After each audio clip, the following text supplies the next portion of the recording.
moment, he's a young man. Verse 11, one day when Moses is out about, he sees an Egyptian beating a Hebrew, one of his people. So not only is Moses being raised in the palace, Moses knows he's not Egyptian. He's adopted, but he knows the Hebrews are his people. He intervenes and he kills the Egyptian. So right from the very beginning, Moses is a man who is concerned with justice, but his sense of justice is a little out of control. He's a violent man, and he murders the Egyptian. So he realizes that, he finds out that people know about this, and so he runs away. Okay? He runs out into the desert, the wilderness, and becomes a shepherd there. Verse 23. In the course of these many days, the king of Egypt died, and the people of Israel groaned under their bondage. Every time a king dies, it's like every time there's a new governor or a new chancellor, you think, well, maybe the next guy will be better, But for the Hebrews, it's all the worse. In the course of those many days, the king of Egypt died. The people of Israel groaned, look at all the verbs here, groaned under their bondage and cried out for help, and their cry under bondage came up to God. Notice, God had not appeared yet in the story, has he? This is the Bible. Up until this point, God has never been mentioned. Not only is God mentioned, but God acts. Look at the verbs. God heard their groaning. God remembered his covenant with Abraham, Isaac, and Jacob. God saw the people of Israel, and God knew their condition. Okay? So God's going to act. This is a hinge moment in the story. Up until this point, it's all sadness. It's all sadness. There's the humor of the midwives, and there's the humor of Pharaoh's daughter adopting Moses. But now there's going to be a change. Okay? Notice the word in the end of chapter 2 is God. This is a word you should learn. God in Hebrew is El. El. E-L. Okay? Actually, it's a plural. Usually it's Elohim, but El. E-L. That's the word for God. Because in chapter 3, a new word is going to be introduced to us, talking about the deity. So Moses is married. He's married to the daughter of Jethro. In verse 1 of chapter 3, he's called Jethro. Back in verse 18 of chapter 2, he was called Ruel. Now, does that mean he's got two names? Like, I'm William, but they call me Butch? Or is this a reflection of these two streams? Okay, there was one stream memory that remembered the father-in-law of Moses as being Ruel, and another stream that remembers him as Jethro. Now you know where Beverly Hillbillies, where that name comes from. This is where it comes from. So nobody names their kids Jethro anymore. Not in the north. Why is that? Only on NCIS. Only in the south. Only in the south. Okay. Some of his. Focus. So this is a famous scene. Moses is out taking care of the flocks of his father-in-law when it says in verse 2, the angel of the Lord appeared to him in a flame of fire out of the midst of the bush. Notice, it doesn't say that Moses saw God directly. This is a very important idea. And the scriptures kind of flip back and forth. Sometimes it says Moses did see God face to face. But the general rule is nobody sees God face to face. Because God is power, and we are weakness. It'd be like taking a little bicycle and biking to the sun. Before you got to the sun, you'd be burned to a crisp. God is bigger than the sun. He's nuclear power cubed. So nobody sees God face to face. God usually works through intermediaries, whom we call angels. The word angel literally means messenger. So sometimes it'll be an angel, but sometimes it'll just seem like the characters are talking to God directly. Just be ready for that. Okay? So this is the famous scene where from the burning bush God calls, Moses, Moses. And he says, here I am. And God says, take your shoes off. This is holy ground. Verse 6, chapter 3. He says, I am the God of your father, the God of Abraham, the God of Isaac, the God of Jacob. Moses hid his face. He was afraid to look at God. That's the idea. Nobody can look God in the eye and not be burned to a crisp because we're sinful. Not because God's nasty, but because God is pure. God is light. God is power, and we're not. So people will always cringe in front of an angel. Always. Because they're afraid they're going to go sit and be nothing left but a little pile of ash. Okay? Again, not because God's angry, but because we're not the same level of being as God is. Verse 7.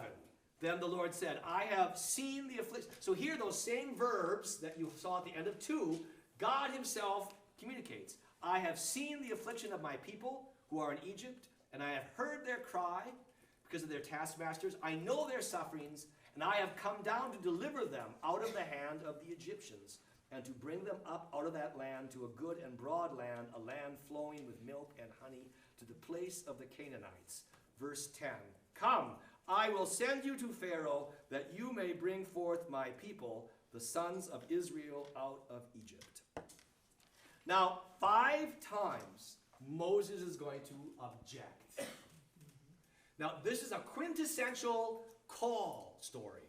Okay, when God needs someone's help, he comes to them by form of an angel or something, and the initial reaction is always, I don't want to do this, or I can't do this, or how can this be?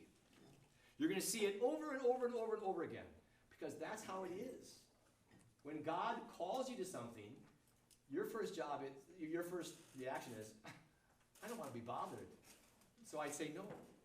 Or I can't do that. I can't teach CCD, or I can't be a cantor, or C and D, Christian combat duty. I can't. Religious formation. A little better. Not only do I have to watch my Hebrew, my Jew, I gotta watch contemporary lingo. All right. I'm sorry, I know. But I like Christian combat duty.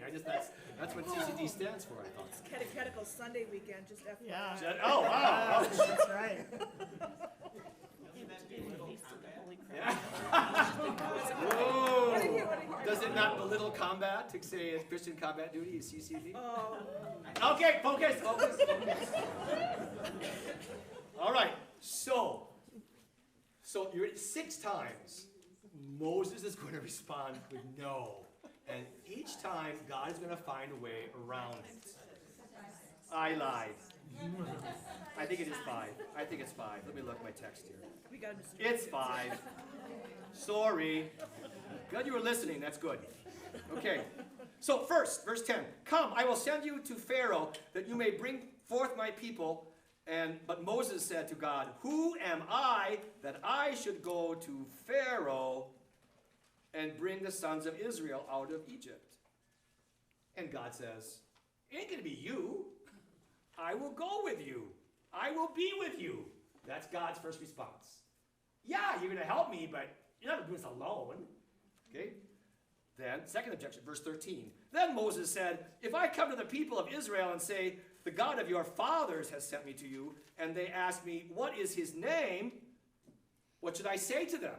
I mean, who are you? What kind of God are you? This is a very important portion here. God said to Moses, I am who I am. Say this to the people of Israel, I am has sent me to you. Now, let's take that apart. God, El, this is not a personal name. I know we say, oh God, or holy God, we praise thy name, but God in the Old Testament is not a personal name. It's a common noun, like women, men, dogs, cats. They have, Fido and what's the name? When we were kids, we had Fido, and there was a Puff. There's a cat's name from my reading, from first grade reading. That's a person. So God is a common noun because there are many gods in the ancient world. Only one God for Israel, but many gods. But God's name is God's name? Well, in English translation, it's I am who I am, which you recognize is the verb to be. Huh? And if you take it in any foreign language, or even think about English, the verb to be is always the most freighted and most complicated, most irregular forms. Because being is a very fundamental thing, huh? Being in itself.